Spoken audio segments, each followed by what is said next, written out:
Hi hello மக்களே, எல்லாம் எப்படி இருக்கீங்க? எப்போவுமே வாழைக்கால பொரியல் பண்ணாமல் இப்போது ஆந்திரா ஸ்பெஷலில் ஒரு அவியல் பண்ணலாம் வாங்க. இப்போ இதுக்கு என்ன பண்ணணும்னா, கடாயில் முதல்ல எண்ணெய் விட்டுட்டு கடுகு, உளுத்தம்பருப்பு, கடலப்பருப்பு போட்டு நல்லா பொரிஞ்ச உடனே வெங்காயம் சேர்த்து நல்லா வதக்கி எடுத்துகிட்டு ஒரு வாழைக்காவை இந்த மாதிரி மெலிசா இந்த மாதிரி நீட்டு வாக்கில் கட் பண்ணி எடுத்துக்கலாம்.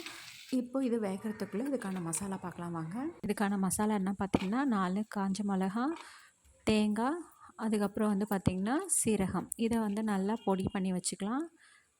இதை அரைச்சி முடித்தோடனே வாழைக்காய் வெந்த உடனே நம்ம இந்த பொடியை அப்படியே மழைச்சாரல் மாதிரி தூவி நம்ம இறக்கி வச்சிட வேண்டியது தான். அதுக்கு மேலே கொத்தமல்லியும் மழைச்சாரல் மாதிரி தூவி வச்சிடலாம். அவ்வளோதாங்க, இந்த ரெசிபி ரெடி. செம்மையாக காரசாரமாக சூப்பராக இருந்தது. ரசம் சாதத்துக்கு வேறு லெவலுங்க. கண்டிப்பாக ரசம் சாப்பாடு சாப்பிட்ற எல்லாருக்கும் இந்த இந்த மாதிரி வாழைக்காய் பொரியல் செஞ்சு கொடுங்க. அவங்களுக்கு இதுவும் ரொம்பவே பிடிக்கும். காம்பினேஷன் வேறு லெவல், சூப்பர்.